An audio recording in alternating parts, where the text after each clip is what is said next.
سبحان اللہ والحمد للہ واللہ اکبر۔ الحمد للہ رب العالمین والصلاة والسلام علی سید الانبیاء والمرسلین، اما بعد۔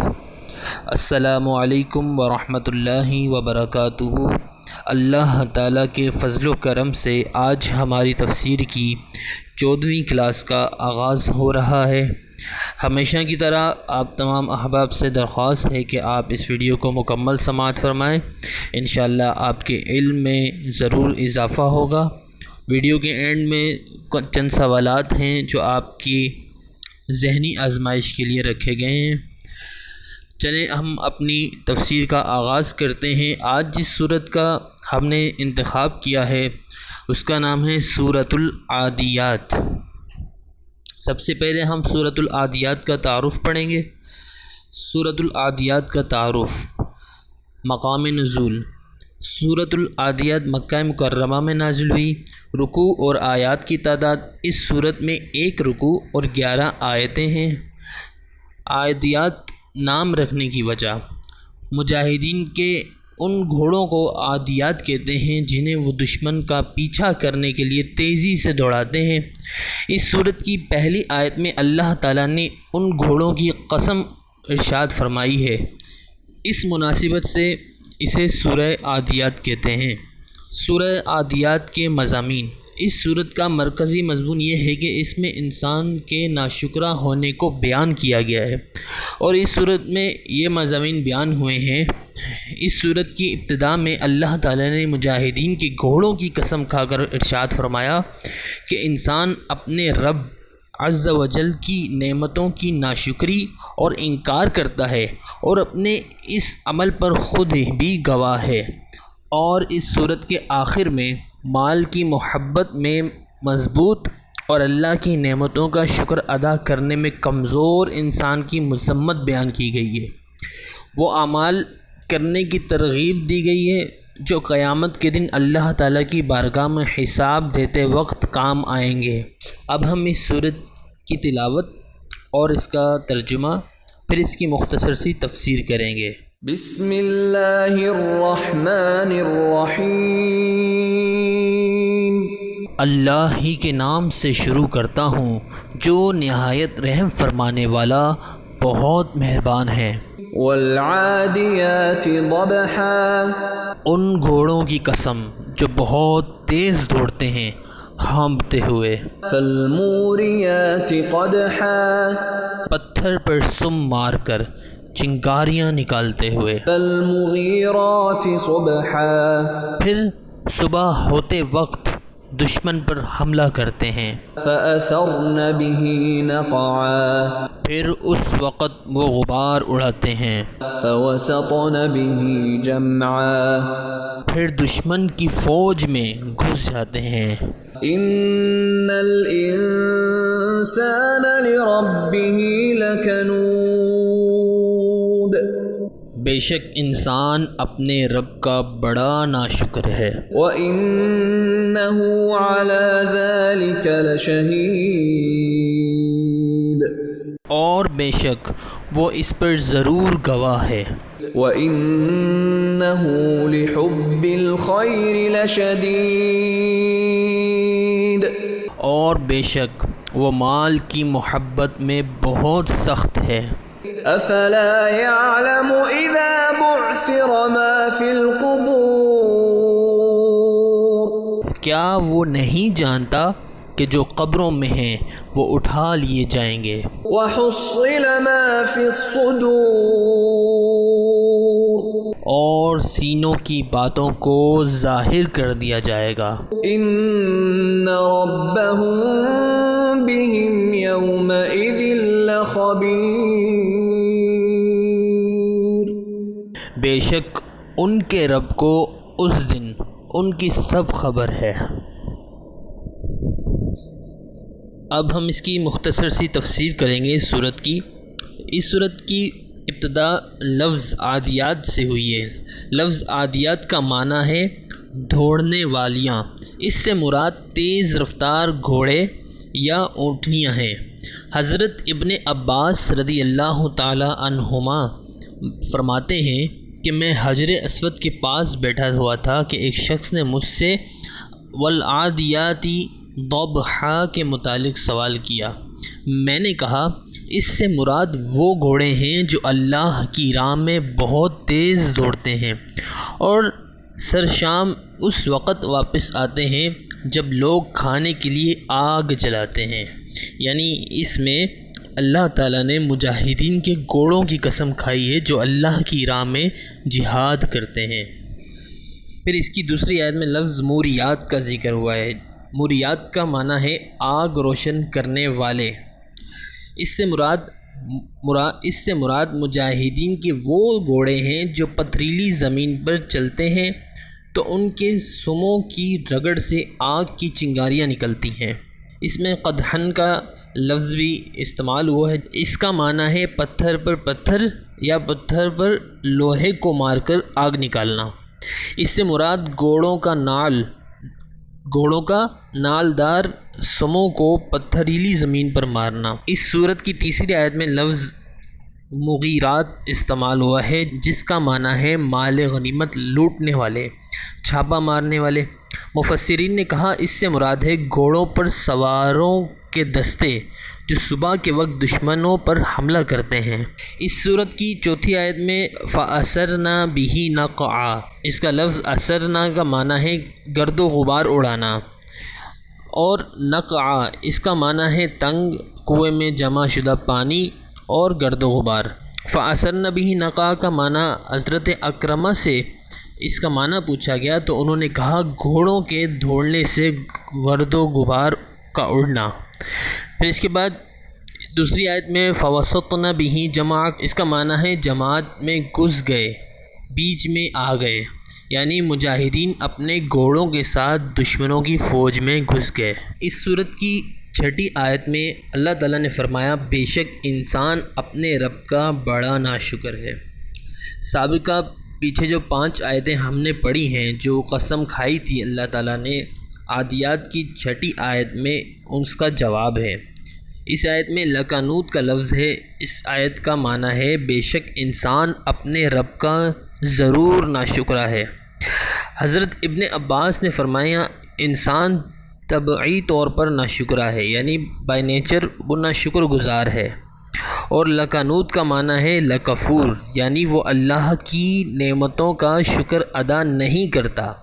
حسن بصری نے کہا انسان مصائب کا ذکر کرتا ہے، جب اس پہ مصیبت آتی ہے تو اس کا ذکر کرتا ہے، تب وہ اللہ کو یاد کرتا ہے، اور نعمتوں کو بھول جاتا ہے، یعنی جب مصائب ختم ہو گئے، مشکلات ختم ہو گئیں تو وہ اللہ کو یاد کرنا بھول جاتا ہے، اور جو اللہ کی نعمتیں ہیں، جو اللہ تعالیٰ نے مشکلات ان سے دور کی ہیں، ان کا شکر ادا نہیں کرتا۔ رسول اللہ صلی اللہ علیہ وسلم نے فرمایا لکنوت وہ شخص ہے جو خود کھاتا ہے اور اپنے رفقا کو نہیں کھلاتا، یعنی یہاں پر اس کے بخل اور اس کے بہت زیادہ بخیل ہونے کا ذکر کیا گیا ہے کہ وہ خود تو پیٹ بھر کے کھاتا ہے اور خود تو اچھی زندگی گزارتا ہے لیکن اپنے رفقا کو نہیں کھلاتا۔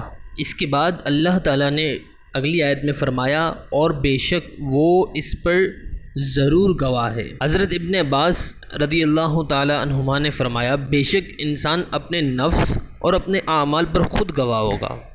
اس کا محل یہ ہے کہ انسان اپنے ناشکرے ہونے پر خود گواہ ہے، کیونکہ یہ چیز بالکل ظاہر ہے اور انسان اس کا انکار نہیں کر سکتا۔ یا اس کا مطلب یہ ہے کہ آخرت میں وہ خود اپنے گناہوں کا اعتراف کرے گا، یعنی آخرت میں حساب کتاب والے دن جب اس کو اس کے نامہ اعمال سے اس کے تمام گناہ دکھائے جائیں گے تو وہ اس کو خود اعتراف کرے گا، اس کو مانے گا اور وہ اس پر خود گواہ ہوگا۔ پھر اس کے بعد اللہ تعالیٰ نے فرمایا اور بے شک وہ مال کی محبت میں بہت سخت ہے۔ اس آیت میں الخیر کا لفظ آیا ہے، یعنی وہ خیر کی محبت میں بہت سخت ہے۔ خیر کا یہاں معنی مال لیا گیا ہے، اسی میں اس کو اللہ تعالیٰ نے قرآن مجید میں ایک اور جگہ ارشاد فرمایا کتب علیکم اذا حضر احدکم الموت ان ترک خیرا الوصیہ، جب تم میں سے کسی پر موت کا وقت آئے سو اگر اس نے مال چھوڑا ہو تو اس پر وصیت کو فرض کر دیا گیا ہے، اس وجہ سے کہ لوگوں کے اپنے عرف میں مال کو خیر قرار دیتے تھے اس وقت، یعنی ان کا جو کامن ورڈ مال کی جگہ وہ خیر کو بھی استعمال کرتے تھے، اسی لیے اللہ تعالیٰ نے ان کے عرف کے موافق فرمایا کہ انسان خیر کی یعنی مال کی محبت میں شدید ہے۔ یہاں شدید سے مراد بخیل ہے، کنجوس ہے۔ انسان کو مال سے جس قدر محبت ہے اس کا ذکر اس حدیث سے ہوتا ہے کہ حضرت ابن عباس رضی اللہ تعالیٰ عنہما بیان کرتے ہیں کہ میں نے رسول اللہ صلی اللہ علیہ وسلم کو یہ فرماتے ہوئے سنا ہے کہ اگر ابن آدم کے پاس مال کی 2 وادیاں ہوں تو وہ تیسری وادی کو طلب کرے گا، اور ابن آدم کے پیٹ کو صرف مٹی ہی بھر سکتی ہے۔ جو شخص توبہ کرے گا اللہ تعالیٰ اس کی توبہ کو قبول فرمائے گا۔ بخیل کی مذمت کرتے ہوئے نبی پاک صلی اللہ علیہ وسلم نے ارشاد فرمایا، ایک حدیث ہے حضرت ابو حریرہ رضی اللہ تعالیٰ عنہ بیان کرتے ہیں کہ نبی صلی اللہ علیہ وسلم نے فرمایا، ہر روز جب بندے صبح کو اٹھتے ہیں تو 2 فرشتے نازل ہوتے ہیں، ایک فرشتہ دعا کرتا ہے اے اللہ خرچ کرنے والے کو خرچ کیے ہوئے مال کا بدلہ عطا فرما، اور دوسرا فرشتہ دعا کرتا ہے کہ اے اللہ بخیل کے مال کو ضائع کرتے جو اللہ کی راہ میں خرچ نہیں کرتا۔ اس کے بعد اگلی آیت میں اللہ تعالیٰ نے فرمایا، کیا وہ نہیں جانتا کہ جو قبروں میں ہیں وہ اٹھا لیے جائیں گے۔ اس آیت میں لفظ بعثرہ کا استعمال ہوا ہے۔ بعثرہ لفظ آیا ہے، اس کا معنی ہے کسی چیز کو الٹ پلٹ کرنا، یا پھر وہ اٹھایا گیا، وہ کریدا گیا، وہ الٹ پلٹ کیا گیا۔ قرآن پاک میں اللہ تعالیٰ نے ارشاد فرمایا وَإِذَا الْقُبُورُ بُعْثِرَتْ، اور جب قبریں اکھاڑ دی جائیں گی، یعنی اس آیت میں اللہ تعالیٰ بتا رہے ہیں کہ کیا وہ نہیں جانتا کہ جب اللہ تعالیٰ ان کو قبروں سے اٹھائے گا یعنی روز محشر ان تمام لوگوں کو دوبارہ زندہ کیا جائے گا۔ اس کی اگلے آیت میں اللہ تعالیٰ نے فرمایا اور سینوں کی باتوں کو ظاہر کر دیا جائے گا۔ اس آیت کی حسب ذیل وضاحت ہے، جن میں سے نمبر 1، ان کے صحیفوں میں جو کچھ لکھا ہوا ہے اس کو ظاہر کر دیا جائے گا، یعنی ان کے سینوں میں جو بات چھپی ہوئی ہے، یہاں سے مراد کہ ان کے صحیفوں میں یعنی جو ان کے نامہ اعمال میں لکھا ہوا ہوگا اللہ تعالیٰ ان تمام چیزوں کو ظاہر کر دے گا۔ نمبر 2، جن احکام پر انہوں نے عمل کیا اور جن احکام پر انہوں نے عمل نہیں کیا ان سب کو بتا دیا جائے گا کہ انہوں نے کتنے فرائض اور واجبات پر عمل کیا اور کتنے فرائض اور واجبات کو ترک کیا، اسی طرح کتنے حرام اور مکروہ تحریمی کاموں کو کیا اور کتنوں کو ترک کیا۔ پھر اس کے بعد تیسری وضاحت، دنیا میں اکثر اوقات انسان کا ظاہر اس کے باطن کے خلاف ہوتا ہے، لیکن قیامت کے دن اس کے سینے کی تمام چھپی ہوئی باتیں اور اس کے پردے چاک کر دیے جائیں گے۔ پھر اس کی آخری آیت میں اللہ تعالیٰ نے ارشاد فرمایا، بے شک ان کا رب اس دن ان کی ضرور خبر رکھنے والا ہے۔ اس آیت میں ایک سوال یہ ہے کہ اس آیت میں یہ وہم ہوتا ہے کہ اللہ تعالیٰ کو لوگوں کی خبریں دی جائیں گی تو اللہ تعالیٰ کو لوگوں کی خبر ہوگی، اور اس سے پہلے اللہ تعالیٰ کو علم نہیں ہوگا کیا؟ اس کا جواب یہ ہے کہ اللہ تعالیٰ لوگوں کی خبر رکھنے والا ہے۔ اس کا معنی یہ نہیں ہے کہ اس کو از خود خبر نہیں، یعنی اللہ تعالیٰ کو خود سے خبر ہی نہیں۔ اللہ تعالیٰ کا علم تو ازلی اور ابدی ہے، یعنی وہ شروع سے ہر چیز کے بارے میں اللہ تعالیٰ جانتا ہے، اور انسان کے نامہ اعمال میں جو کچھ فرشتے لکھ رہے ہیں وہ انسان پر حجت قائم کرنے کے لیے ہے، یعنی انسان اس کا انکار نہ کرے۔ قیامت والے دن اللہ تعالیٰ انسان کو خود گواہ بنا کر بتائے گا کہ کیا تم نے یہ کام نہیں کیے تھے۔ جب وہ اپنے نامہ اعمال میں اپنے تمام اعمال کو دیکھے گا تو وہ خود گواہی دے گا کہ یہ سارے کام میں نے کیے تھے۔ تو اس لیے انسان پر حجت قائم کرنے کے لیے یہ نامہ اعمال لکھے جاتے ہیں۔ اللہ تعالیٰ سے دعا ہے کہ وہ ہمیں ان تمام باتوں پر عمل کرنے کی توفیق عطا فرمائے۔ اے رب کریم، قیامت کے دن ہم مسلمانوں کو رسوا نہ کرنا اور جس طرح دنیا میں ہماری برائیوں کو چھپا کر ہماری عزت اور آبرو کو قائم رکھا، اسی طرح قیامت میں بھی ہماری عزت اور آبرو کو قائم رکھنا۔ اب ہم سوالات کی طرف چلتے ہیں۔ تفسیر کا پہلا سوال، عادیات کا معنی کیا ہے؟ سوال نمبر 2، لفظ لکنوت کا کیا معنی ہے؟ سوال نمبر 3، لفظ بعثر کا کیا معنی ہے؟ سوال نمبر 4، اس صورت کے رکوع اور آیات کی تعداد کیا ہے؟ میں آپ کا منتظر رہوں گا۔ ان سوالات کے جوابات آپ نیچے کامنٹس میں ضرور دیجیے گا۔ انشاءاللہ پھر ملیں گے ہم اگلی ویڈیو میں نئی معلومات کے ساتھ، نئی صورت کے ساتھ۔ تب تک کے لیے اللہ حافظ۔